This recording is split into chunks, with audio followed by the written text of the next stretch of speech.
તો તમે સૌ આપણે આને સેમિનારને શું કહેવાય, ખાલી સેમિનાર નથી રાખવાનો, આપણે ખાલી ઇન્ટરેક્શન કરવાનું છે. તમારા કંઈ સવાલો હોય એ સવાલો આપણે કરીને આપણે જે મૂંઝવણ જે હોય આપણી એ આપણે સામેથી એમને પૂછી શકીએ, એનું આપણને નિરાકરણ મળી શકીએ. એના માટે જ આપણે ખાસ આ સેમિનારનું આયોજન કરેલું છે. આપણે બસ હવે અમને જે મહાનુભાવ આવ્યા છે એમને આગળ આપણે સાંભળીએ. આભાર.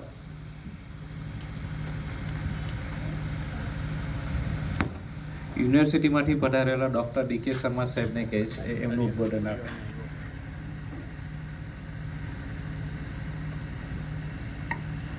નમસ્કાર મિત્રો. આદરણીય ડી.જે. પટેલ સાહેબ, મારા સાથી વૈજ્ઞાનિક અને રોગના નિષ્ણાંત પી.આર. પટેલ સાહેબ, નાયબ બાગાયત કચેરીની આખી ટીમ અને ખેડૂત ભાઈઓ અને બહેનો, મિત્રો, ખાસ આંબા વિષય ઉપર આ સેમિનારનો કાર્યક્રમ રાખેલો છે. આંબા આપને માટે કોઈ નવી પાક નથી. આપણે બચપનથી એને જોતા આવ્યા છે અને સારી રીતે એની માવજત પણ કરતા છે. તો પણ છેલ્લા એક દશક 10 થી 15 વર્ષથી એનો જે ઉત્પાદન છે ને આ અનિશ્ચિત છે. મળે તો મળે, નહીં મળે તો કંઈ નહીં મળે. અને અનિશ્ચિતતાની જે પરિસ્થિતિ છે એના લીધે ખેડૂતને અમુક વાર બહુ મોટો નુકસાન જાય છે.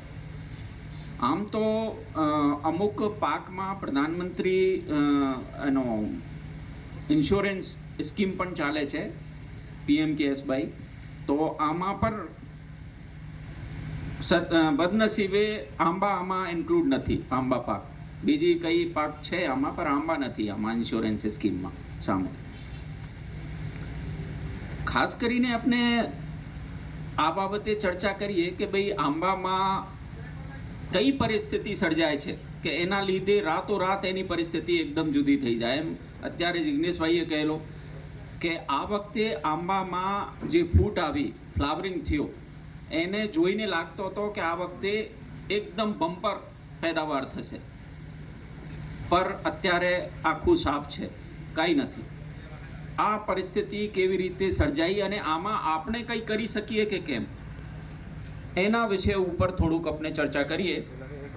તો ખાસ કરીને આપણે આ સમજીએ કે ભાઈ આંબામાં કમ ઉત્પાદનના કયા પાસાઓ છે કે જેના લીધે ઓછો ઉત્પાદન થાય અથવા તો આંબાની ફેલ જવાની શક્યતા હોય, અને જે આપણા હાથમાં છે કે એની આપણે કાળજી રાખીએ તો ઉત્પાદનને આપણે ટકાવી શકીએ છીએ. તો એવા કયા પાસાઓ છે? તો આમાં પહેલો પાસા આવે કે ભાઈ આપણે વાડીની જ્યારે તમે એને લગાવો છો તો બરાબર તમે ખાડા તૈયાર કરીને સારી જાત રોપેલી છે, સારી ગુણવત્તાવાળી જાત, કેસર હોય કે અલ્ફાન્સો હોય કે લંગડો હોય, જે કઈ જાત છે તે સારી નર્સરીથી, મતલબ આમાં શું થાય મિત્રો કે જે એક્રેડિટેડ નર્સરી છે NHB, નેશનલ હોર્ટિકલ્ચર બોર્ડ દ્વારા, આપણે અહીંયા પણ નર્સરીમાં ખાસી નર્સરીઓ છે, કોલેજમાં પણ છે, સંશોધન કેન્દ્રો ઉપર પણ છે. ત્યાં જે મધર બ્લોક આમાંથી જે કલમ તૈયાર કરવામાં આવે એનો રેકોર્ડ રાખવામાં આવે છે કે ભાઈ કયા ઝાડમાંથી ડાળીઓ લઈને કલમ તૈયાર કરવાની. તો એનો એક ટ્રેક રેકોર્ડ હોય છે કે ભાઈ આ બરાબર ઉત્પાદન આપતો મધર બ્લોક છે. આમાંથી જે કેસર છે તો કેસરના એવા ઝાડ સિલેક્ટ કરવામાં આવે છે જેનો એક રેકોર્ડ હોય કે છેલ્લા 20 વર્ષથી 25 વર્ષથી આમાં ઉત્પાદન એકદમ સારું આવે છે. તો એની ડાળી લઈને કલમ તૈયાર કરવામાં આવે છે અને આ કલમ ખેડૂતોને આપવામાં આવે. બરાબર. તો પહેલી વાત થઈ ગઈ, તમે એકદમ સારી રીતે સારી નર્સરીથી કલમ પસંદગી કરો છો અને લગાવો છો. પછી બીજી વાત આવે કે ભાઈ એની માવજત, રોપ્યા પછીની માવજત, કે આમાં ટાઈમ ઉપર સમયસર આમાં ખાતર આપવાનું, પાણી આપવાનું, પિયત આપવાની, અને જ્યારે કોઈ રોગ જીવાત આવે તો એનો ઉપચાર કરવાનો, એનો મેનેજમેન્ટ કરવાનું. આ એવી વસ્તુઓ છે જે આપણા હાથમાં છે, જેને આપણે કરી શકીએ અને એનાથી ઉત્પાદન બરાબર મળે એવી શક્યતાઓ છે. પણ અમુક વસ્તુ એવી છે જે ખેડૂતના હાથમાં નથી. જેમ આપણે કહીએ છીએ ક્લાઇમેટ ચેન્જ, બદલાતો હવામાન. આ વર્ષે શું થયો કે લગભગ 1 મહિના પહેલા ફ્લાવરિંગ આવી. આમ તો આપણે મોટા ભાગે ગણીએ છીએ કે ભાઈ ડિસેમ્બર જનવરીમાં ફૂલ આવે છે, ફ્લાવરિંગ થયે છે, પણ આ વખતે એકદમ બરાબર ડિસેમ્બરમાં આવી ગયો હતો અને એકદમ રોગ જીવાત પણ ના હતો. શરૂઆતમાં કોઈ રોગ જીવાત જોવા નહીં મળે. પર વચમાં શું થયો કે થોડુંક હીટ વેવ, થોડુંક તાપમાન શૂટઅપ થયો 1-2 દિવસ માટે અને પછી નોર્મલ થયો. પછી 5-7 દિવસના 15 દિવસના ગાળામાં 2-3 વખત એવા ફ્લક્ચ્યુએશન આવ્યા જે બહુ વધારે હતા. 39 ડિગ્રી સેલ્સિયસ સુધી ટેમ્પરેચર નોંધવામાં આવ્યો હતો, જે મોટાભાગે થાય નહીં. અને આ સમયગાળા દરમિયાન જ આમાં થ્રિપ્સ અને એફિડ, જે આપણે ડેગા કહીએ છીએ, એનો ફૂલભમરી અને ડેગા એનો ઉપદ્રવ થયો. એના લીધે આપણે આમાં મોર પણ સુકાઈ ગયો હીટ વેવને લીધે, અને આ રોગ જીવાતનો ઉપદ્રવ પણ સાથે સાથે થયો, એટલે લગભગ આપણી પાક લગભગ જતી રહી. બીજો, આ વખતે જે ફ્લાવરિંગ થઈ, આમાં તમે કદાચ નોટિસ કરેલો હશે કે મેલ ફ્લાવર વધારે હતા, ફિમેલ ફ્લાવર એકદમ નીચેની બાજુમાં હતા પણ બહુ ઓછા હતા. તો પોલિનેશનની પણ જે આપણે પરાગનયન હોય ને એની સમસ્યા પણ હતી. આ સમસ્યા તો હોય, પર હવે એને કેવી રીતે પાર પાડીએ, કેવી રીતે એનાથી આપણે બચાવ રાખીએ? તો ક્લાઇમેટ ચેન્જ મિત્રો થશે, આ માણસ એને રોકી શકીએ નથી, શરૂઆતથી થાય છે અને થતો રહેશે. પર એના સામે આપણે કેવી રીતે શું પગલાં લેવાના જેથી કે આપણી પાકને બચાવી શકીએ અને જે નુકસાન થાય છે એને મિનિમમ, ઓછામાં ઓછો નુકસાન થાય એવી આપણે કરીએ. તો આમાં પહેલી વસ્તુ આવે છે ન્યુટ્રિશન, એનો મતલબ ખોરાક કેવી રીતે આપવાની. મિત્રો એક ખાસ એનો છે કે જે આપણી યુનિવર્સિટીની ભલામણ છે તે મુજબ તમે કરતા જ છો, પર આપણે આમાં વધારે આધાર આપવાનો છે દેશી ખાતરનો, છાણિયા ખાતરનો.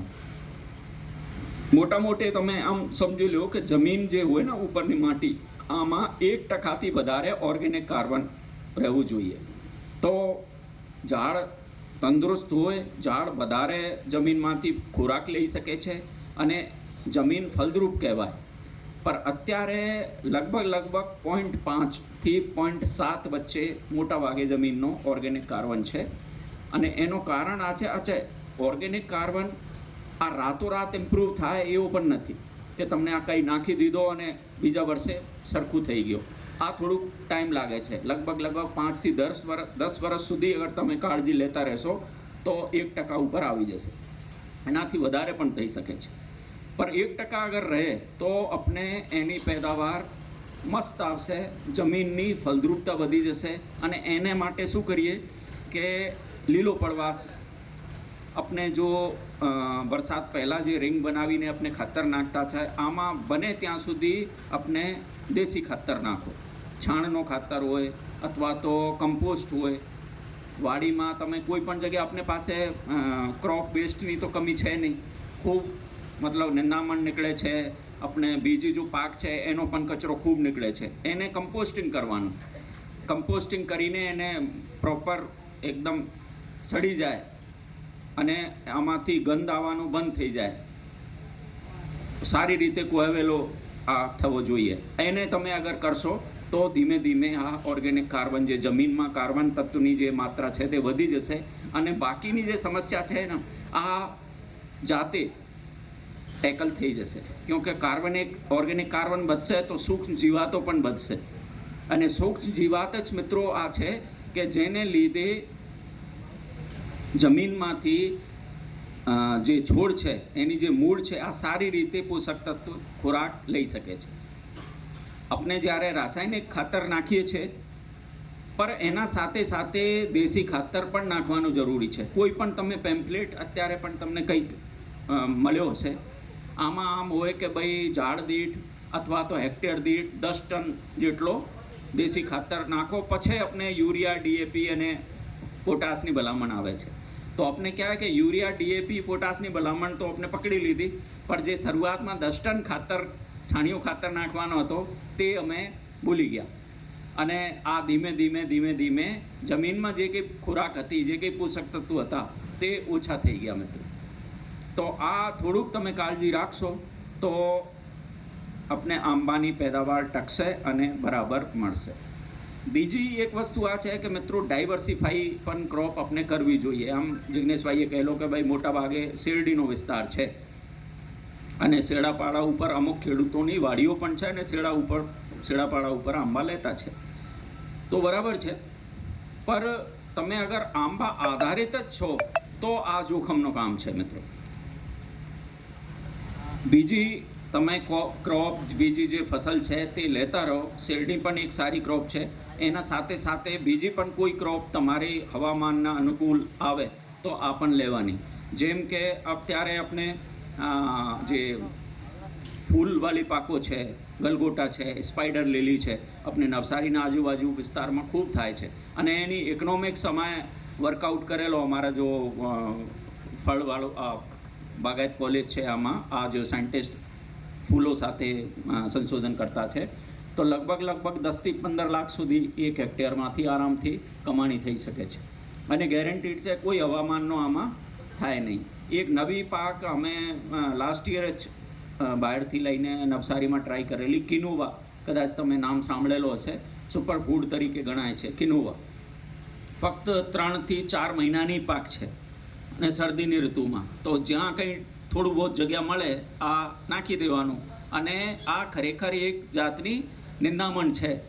કિનોવા એટલે જે ઘઉં સાથે ઉગતો હતો ને પહેલાં, બથુઆ અને આ એવી જાત છે, પણ એની એક આમાંથી આ સ્પીસીઝની એક અલગ છે. મતલબ એને કાંઈ જાતની કોઈ વધારે કાળજીની જરૂરિયાત રહેતી નથી કિનુવા કરીને.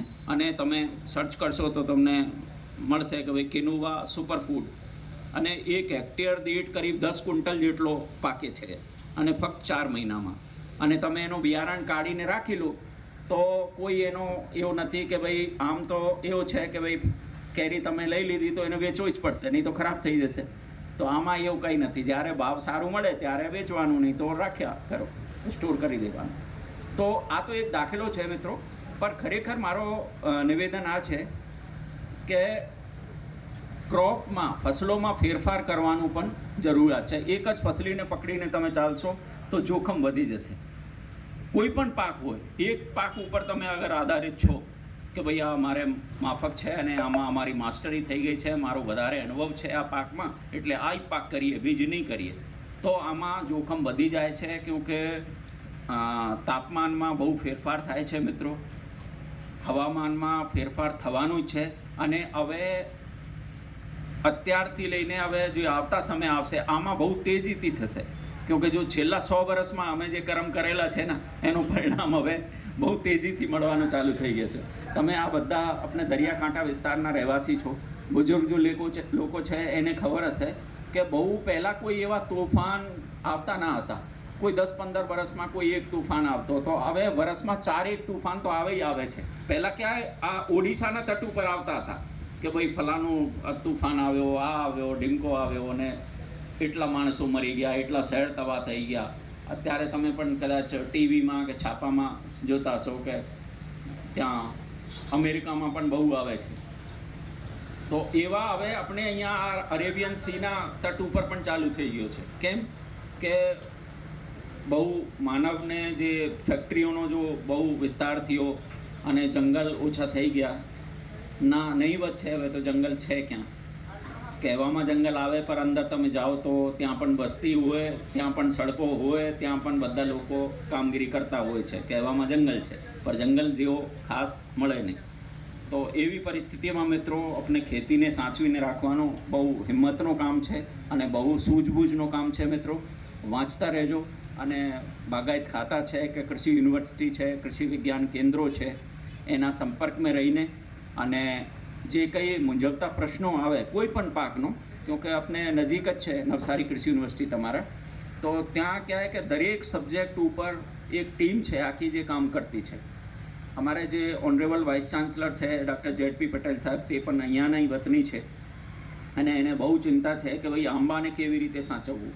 તો એ ખાસ એને એક 4-5 સાયન્ટિસ્ટનો એક ગ્રુપ બનાવેલો છે કે ભાઈ તમે દર 15 દિવસે આંબાના પાનમાં શું ફેરફાર થાય છે, એનો ગ્રોથમાં શું ફેરફાર થાય છે અને એનો હવામાન સાથે એનો સંકલન કરીને અધ્યયન કરો કે ભાઈ કઈ પરિસ્થિતિ સર્જાય છે કે 10 દિવસ પહેલાં એકદમ ચોખ્ખું હતું અને આખા આવતા 10 દિવસમાં પૂરું પાક, એવો શું થયો આમાં અને એને કેવી રીતે અટકી શકાય.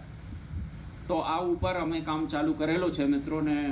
આવતા બે ત્રણ વર્ષમાં કંઈક કદાચ ઠોસ કંઈ નીકળશે. પર ખરેખર મિત્રો મારું નિવેદન આ છે કે આંબા થોડું કોમ્પ્લિકેટેડ પાક છે. આમાં જો એની ફિઝિયોલોજી છે, એની જો કાર્યકી છે અંદર, આ બહુ કોમ્પ્લિકેટેડ છે. કંઈ વધારે કોઈ કોન્ક્રીટ નીકળે નહીં. જે મેં આપણે ડૉક્ટર સાહેબ આપણા પેથોલોજી ઉપર કામ કરતા છે, તો એ કામમાં આવે છે માલફોર્મેશન જેને કહીએ છીએ. આખો જો ફૂલ છે તે એકદમ ગુચ્છા જેવો બની જાય, આમાં કેરી નહીં લાગે. અને ડાળીઓમાં પણ આવે છે, વનસ્પતિક એને કહીએ છીએ માલફોર્મેશન, અને ફૂલમાં પણ આવે. તો એનો બહુ અધ્યયન થઈ ગયા કે ભાઈ આમાં ફૂગને લીધે થાય છે કે આપણે એને કથીરીને લીધે થાય છે, દરેકને લીધે થાય. પર એને અટકાવી શકે કે નહીં, કે કોઈ દવા નથી. તો જ્યાં દેખાય ત્યાં એને કાપવાનું અને કાપીને કોપર ઓક્સિક્લોરાઇડ કે કોઈ દવા ચોપડી દેવાની. બસ એક જ ઉપાય છે કે કાપીને ફેંક દેવાનું. તો એવી પરિસ્થિતિ પણ મિત્રો થાય છે આંબામાં, ખાસ કરીને કે એનો થોડુંક કોમ્પ્લિકેટેડ છે, થોડુંક કઠણ છે એને સમજવાનું. પર વૈજ્ઞાનિકો કામ કરતા છે અને કદાચ આવતા વર્ષે કંઈ કોન્ક્રીટ એવું આવી જાય. એક મારે નિવેદન આ છે કે આંબાની એક જ વેરાયટી નહીં રોપવાની. 15% બીજી વેરાયટી જે રેગ્યુલર છે, જેમ કે આપણે તોતાપુરી છે, 15% છોડ તોતાપુરી વેરાયટીના નાખવાના વચવચમાં. ધારો કે 1 હેક્ટરમાં તમે 400 છોડ રોપેલા છો, તો 2-3 લાઈન પછી 1 લાઈન તોતાપુરીની, એવું કરીને 2-3 લાઈન આમાં નાખી દેવાનું. તો જો પરાગનયનની સમસ્યા છે, પોલિનેશનની, આ થોડુંક આમાં થાય, કેમકે આ ક્રોસ પોલિનેટેડ છે. અને જ્યારે ફૂલ આવે ત્યારે આપણે સ્પ્રે કરી દઈએ તો જે હાઉસ ફ્લાય છે, ઘરેલું માખી છે અથવા તો મધમાખી છે અને બીજા કીટકો છે ને, તે પણ મરી જાય છે. એટલે હવે આમાં પરાગનયન કેવી રીતે થાય, આ પણ એક મોટો પ્રશ્ન છે. અને દવા નહીં નાખો તો મધ્યા એનો પૂરો કરી દેશે. તો બહુ થોડોક કોમ્પ્લિકેટેડ થઈ ગયો છે. પર આપણે ખેડૂત છે અને માણસ ક્યારેય મતલબ આમ કહીએ છીએ કે જ્યારે કઠિન સમય આવે તો સારો સમય પણ આવશે. આપણે આશાવાદી રહીએ અને કેરીની બરાબર માવજત કરીએ. અત્યારે તો ફક્ત મારો આ નિવેદન છે કે જમીનમાં, માટીમાં વધારેમાં વધારે ઓર્ગેનિક કાર્બન વધારવાને માટે જે કંઈ તમે કરી શકો છો. વાડીનો જે કંઈ કચરો છે, વાડીમાં જ એક જગ્યાએ આપણે કમ્પોસ્ટ પીટ, કમ્પોસ્ટનો ખાડો તૈયાર કરી દો. ત્યાં પણ તમારે કમ્પોસ્ટિંગ દર વર્ષે કરો. અને અત્યારે તો નેચરલ ફાર્મિંગના પણ બહુ આવી ગયા છે ઘટકો, એનો પણ તમે ઉપયોગ કરીને અને આંબામાં સારી રીતે ઉત્પાદન લઈ શકો છો.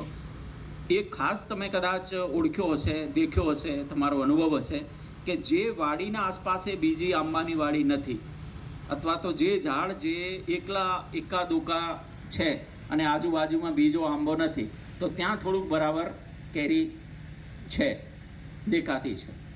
કેમકે મારા મિત્ર બતાવશે પરેશભાઈ કે જે ઉપર છે ને આંબાનો મધ્યા અથવા ડેગા જેને કહીએ છીએ, એની એક લિમિટ છે કે ભાઈ કેટલા મીટર સુધી આ બીજા ઝાડ ઉપર જઈ શકે, પછી નહીં જઈ શકે. તો તમારે ત્યાં સારું છે કે એકદમ ગીચ આંબાની વાડીઓ નથી. પણ નવસારીમાં અથવા વલસાડમાં તમે જશો તો 100 કિલોમીટર સુધી આંબા અને આંબાઈ ચાલતો રહે. તો અહીંયા કંઈ ઉપદ્રવ ચાલુ થયો તો ધીમે ધીમે છેક સુધી જતો રહેશે, એકબીજા ઝાડ ઉપર જતો રહેશે. કરીબ 50-100 મીટર સુધી આંબા આ ડેગા છે, મધ્યો છે, તે જતો રહેશે. આ રીતે થ્રિપ્સ છે. થ્રિપ્સ તો નરી આંખોથી દેખાતી પણ નથી. ખાસ કરીને તમે મોબાઈલના સ્ક્રીન ઉપર કંઈ એને ઝટકો તો કંઈ ખબર પડે કે હા કંઈ છે તો સહી જે ચાલતો છે સ્ક્રીન ઉપર. પર આમ તમને જોવાશે નહીં. ફક્ત એનો નુકસાન થાય તે દેખાશે કે ભાઈ આ તો આખો પેનિકલ જો હતો, આખો આ જો ફૂલ હતો તે સૂકી ગયો. આ સૂક્યો નથી, આ ચૂસી ગઈ આખી. બહુ નાનો કીટક હોય છે. તો આ થોડુંક તમે કાળજી રાખશો. એક તો જમીનમાં ઓર્ગેનિક કાર્બન, સૂક્ષ્મ જે આપણે કાર્બન તત્વ છે એને વધારવાનો પ્રયાસ કરવાનો. બીજો ફળની એની ફસલની બદલી કરી દેવાની. થોડું નવી ફસલ તમે લાઈને ટ્રાય કરતા રહો. તમારી પાસે 10 એકર જમીન છે તો 1 એકરમાં કંઈ નવી પાક ટ્રાય કરવાની કે ભાઈ આ થાય કે નહીં થાય સારી રીતે. એકદમ આપણે બદલી નહીં કરી શકીએ. અને જે પાકમાં કંઈ સમસ્યા નથી એને તમે ચાલુ રાખો. અને આંબાની વાડી જે છે ને એને પણ તમે સારી રીતે માવજત કરશો, અથવા તો શરૂઆતની જો કોઈ નવી વાડી છે આંબાની, આમાં વચમાં તમે કેળ, પપૈયા એવી પાક લઈને પણ શરૂઆતમાં 5, 7, 10 વર્ષ સુધી વધારે આવક લઈ શકો છો. તો આ ખેતી પદ્ધતિ અપનાવીને અને ઇન્ટેન્સિટી જે પાકની છે એને વધારીને તમે વધારામાં વધારે આવક લઈ શકો છો. અને લેવી પડશે મિત્રો, કેમકે આપણા ખર્ચા બહુ વધી ગયા છે, મોંઘવારી બહુ વધારે છે, એટલે ખેતીમાંથી આવક પણ વધારે નહીં મળશે તો આપણે સંકટમાં આવી જઈએ, દેવાદાર થઈ જઈએ. તો એવી સ્થિતિમાં તમારે વધારે મહેનત કરીને અને નવી જે જાણકારી છે તે કૃષિ યુનિવર્સિટી બાગાયત ખાતાથી મેળવીને અને સારી રીતે કરજો. અને અત્યારે તમે મોટી સંખ્યામાં આવ્યા છો અને નવસારી કૃષિ યુનિવર્સિટી વતી અને બાગાયત કોલેજ વતી હું તમારો આવકારું છું. બધાને બહુ બહુ બધાઈ. અને મિત્રો એવી આશા છે કે તમે સારી રીતે શીખવીને, આમ તો આ જો માહિતીઓ છે ને આ આજકાલ ફોન ઉપર પણ ઉપલબ્ધ છે, તો પણ તમે કોઈ પણ બીજા કામથી અગર નવસારી આવવાનું થાય તો જે કંઈ તમારો પ્રશ્ન છે એના માટે તમે એટેકમાં આવીને સંપર્ક કરશો. ગેટ ઉપર જ એક નાનો ઓફિસ છે એટેક કરીને, ત્યાં તમે સંપર્ક કરશો તો જે તે નિષ્ણાંત સાથે આ મુલાકાત કરાવી દેશે તમારી. તો આ શબ્દો સાથે હું મારી વાત પૂરી કરું છું. મારું નિવેદન છે કે તમારા કંઈ પ્રશ્નો હોય તો જરૂર પૂછજો. આભાર. નમસ્કાર.